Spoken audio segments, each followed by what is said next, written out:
ભારત દેશનો આજે બંધારણ દિવસ છે. 75 વર્ષ થઈ ગયા છે આ દેશના બંધારણને. જે એનો શપથ લેવા માટે ઉપસ્થિત આ મિટિંગમાં જેટલા લોકો સહકાર આપવા માટે ઉપસ્થિત છે, ચંદુભાઈ છે, ગણપતભાઈ છે, સત્યમ છે, અંબાલાલ છે,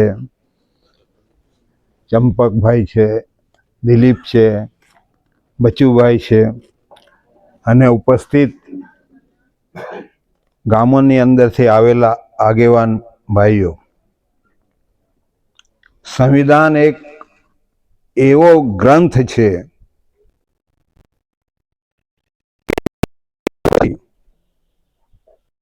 ત્યારે મારે કહેવું છે, સત્તા આપવામાં આવી છે સંવિધાનની અંદર. રૂડી ગામ સભા તમે બનાવી દેશો, તમારે કોઈ પ્રાઇમ મિનિસ્ટરની જરૂર નથી, મુખ્યમંત્રીની જરૂર નથી. તમે જ મુખ્યમંત્રી છો અને તમે સાંસદ છો, કેમ કે તમને પણ એટલા બધા અધિકાર આપ્યા છે. ગામની અંદર તમારો જે એરિયા છે, એ તમારી જમીન છે, એ ગામને વસતા લોકો માટેનું છે, જીવન બનાવવા માટે. આ સરકારો તો નાસભાગ કરીને આવેલું એક ટોળું છે, જેને કેન્દ્ર સરકાર કહેવામાં આવે છે. અમારા નારસિંહભાઈ હતા, એ આ વાત કરતા હતા. તેના ભરોસે બેસવા જેવું નથી. સંવિધાને જે આપણને હક અધિકાર આપ્યા છે, એ લેવા માટે બધાએ તૈયારી બતાવવી પડશે. તમારે જાણવું પડશે. તમારે જીવવું હોય તો પોતે ખાવું પડશે. કોઈ બીજો ખાઈ લે ને તમે થોડા જીવવાના છે. એટલે આ જાગૃતિ પણ તમારે તમારા ગામની અંદર તમારા બાળકોને આજે દેશમાં શું દશા કરી છે એ તો બધા જ જાણે છે. આટલો મોટો લોકશાહી દેશ, 140 કરોડ લોકો જ્યાં વસતા હોય, ત્યાં ખાનગીકરણ કેવી રીતના ચાલે? મારે એમ કેવું છે, એના માટે આંદોલન કરી દો બધા. અમારે ખાનગીકરણ નહીં જોઈએ, કોઈ અદાણી નહીં જોઈએ, કોઈ ફદાણી નહીં જોઈએ, કોઈ લદાણી નહીં જોઈએ. ગામ સભા જોઈએ અને ગામના લોકોને અધિકાર મળવા જોઈએ. એ જાતની વાત કરવી પડશે. આ તો પાર્ટી બનાવીને અદાણીને પોષવા છે નરેન્દ્રભાઈ મોદીએ. બીજું આખું કેબિનેટ આ રીતના જો ઉપયોગ કરતો હોય આપણા મતનું ખાનગીકરણ કરવા માટે, કંપનીઓને લાવી દેતા હોય, તો ગામ લોકો બી એક કંપની કરતા મોટી વસ્તુ છે ને. તમે જમીન આપશો તો પ્રોજેક્ટ બનાવશે ને આ લોકો. એમ કેવું, ઠરાવ કરીને ના કહી દો કે અમારી જમીન તમને નહીં મળે. અમારા માટે તમે ગામને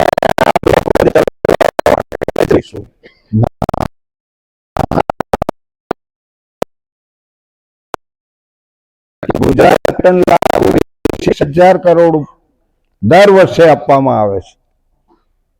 3 ભાગની અંદર વહેંચી દેવામાં આવે આદિવાસીઓને. 7,000 કરોડ રૂપિયા શિક્ષણ માટે આપી દેવાના, 7,000 કરોડ રૂપિયા આરોગ્ય માટે આપી દેવાના, 7 કરોડ રૂપિયા અમારા જમીન જાયદાદ, જે આદિવાસી વિસ્તારમાં જે જમીનો છે એને સિંચાઈ માટે, ખાતર માટે આપી દીધા. તો આ જીવન કેવું બની જશે? મારે એમ કહ્યું, આજ દિન સુધી આપ્યું નથી. એની કમિટી પણ ફોર્મ નથી કરવામાં આવી. કમિટી અત્યારે બહુ, હું પણ કોર્ટની અંદર ગયેલો, કોર્ટે મને જજમેન્ટ નથી આપ્યું, કેમ કે એ લોકો ફસાઈ જતા હતા અંદર કે આનો જે એનો ચેરમેન બને એ આદિવાસી જ બનવો જોઈએ. આ તો એક પટેલ બની જાય છે ને. ગુજરાતની અંદર એ લોકો લખાવીને લાવ્યા કે પટેલ જ મુખ્યમંત્રી બને, બીજો કોઈ જ નહીં બને. તો આપણે કોણ છે? હજામત કરવાના છે અહીંયા આગળ? તો આ જાતની જે વ્યવસ્થા છે એને કંટ્રોલ કરવી પડશે આપણા લોકોએ, નહીં તો કોણ બચાવવા આવવાનું છે? આટલું મોટું બજેટના માલિક એ આપણે કશું કરી શકતા નથી. આપણા લોકો ભિખારી બની જાય, આપણા બાળકો રોડ પર આવી જાય, એને ફી ભરવાના પૈસાની આટલું મોટું બજેટ હોવા છતાં આમની દાનત છે જ નથી. એ પૈસા એ લોકોએ વાપરી લેવા છે. તો આપણે આજે એક ઠરાવ કરીને પણ મોકલી આપજો ઝારખંડના હેમંત સોરેનને કે તમે જે કાર્ય કર્યું છે એ આખા દેશને માર્ગદર્શન સમાન છે. અને આ દેશની અંદર જ્યાં જ્યાં આદિવાસીઓની વસ્તી છે ત્યાં આવી રીતના મુખ્યમંત્રી આદિવાસીઓ બનવા જોઈએ અને પોતાનો વિસ્તારનો વહીવટ કરવો જોઈએ. જે 5 શિડ્યુલ 6 શિડ્યુલ જે જોગવાઈ બની છે એમાં તો એવું પ્રાવધાન છે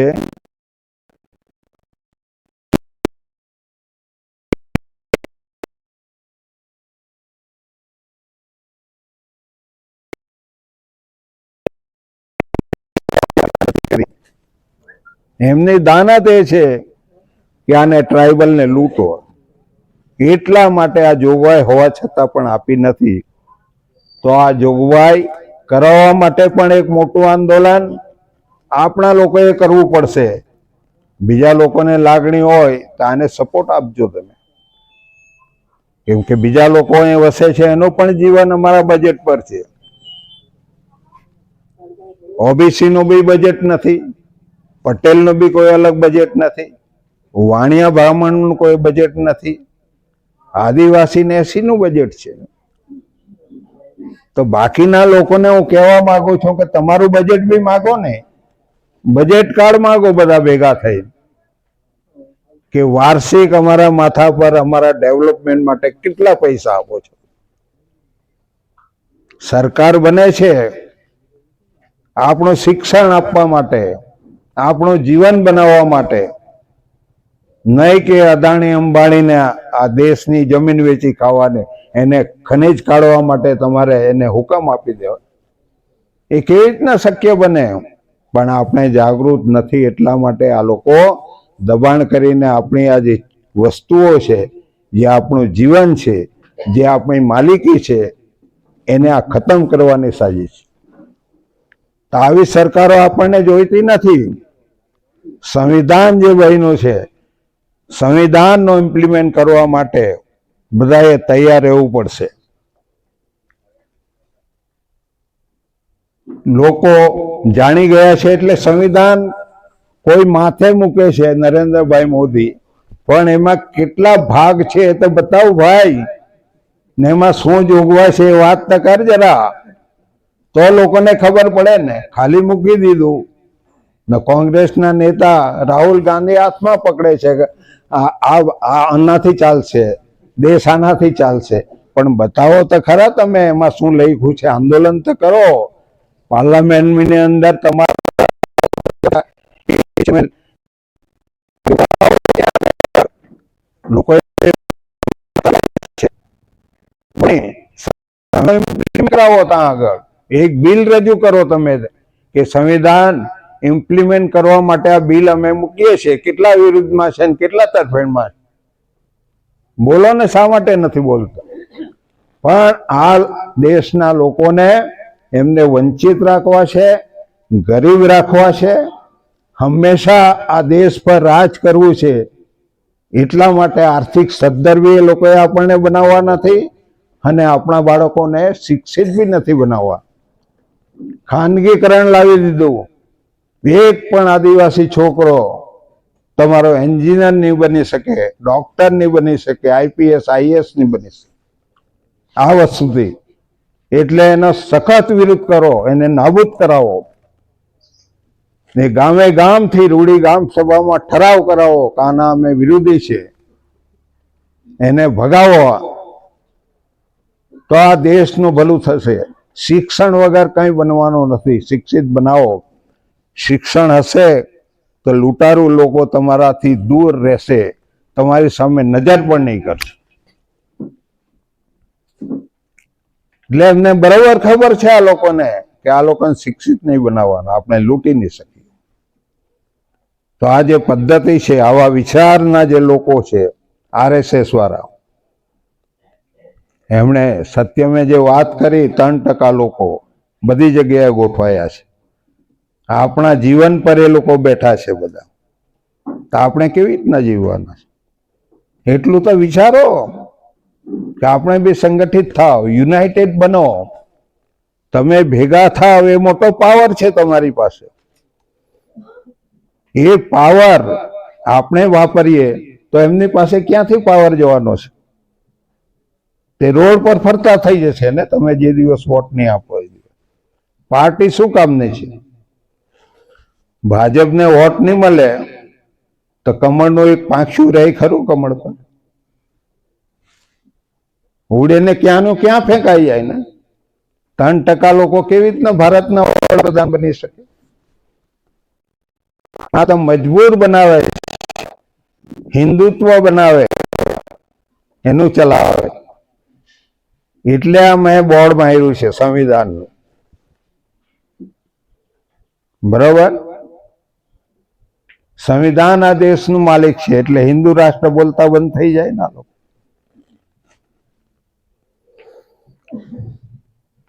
એટલે આ જાતની જે પદ્ધતિ છે દેશ પર રાજ કરવાની, શોષણ કરવાની, એને ખાડવા કોઈ આવવાનું નથી આપણા સિવાય.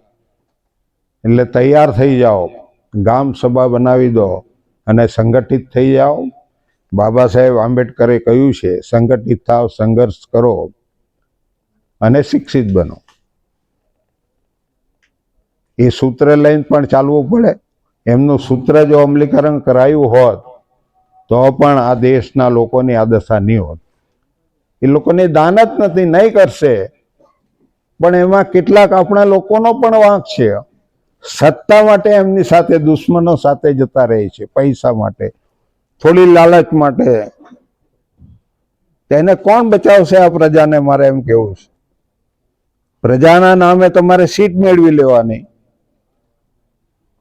અને એમનું કામ કરવાનું.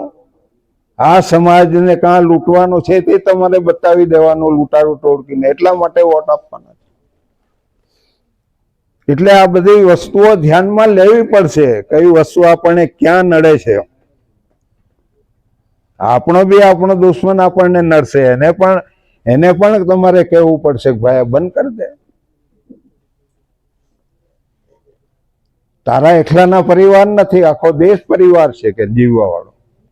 એને તું વેચી ખાશે તો અમે ક્યાં જવાના છે? જમીન જ જતી રહેશે તો રહેવાના ક્યાં છે?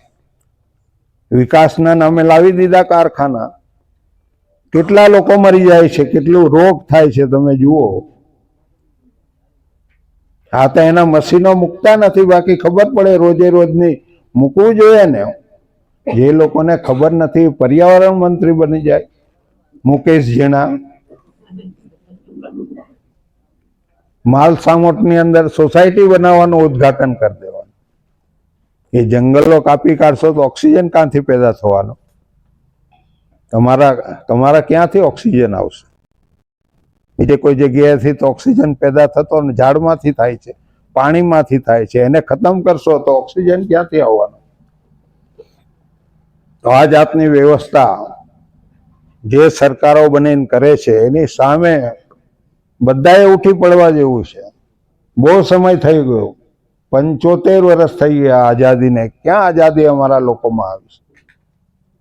ક્યાં છે? રોડ પર છે.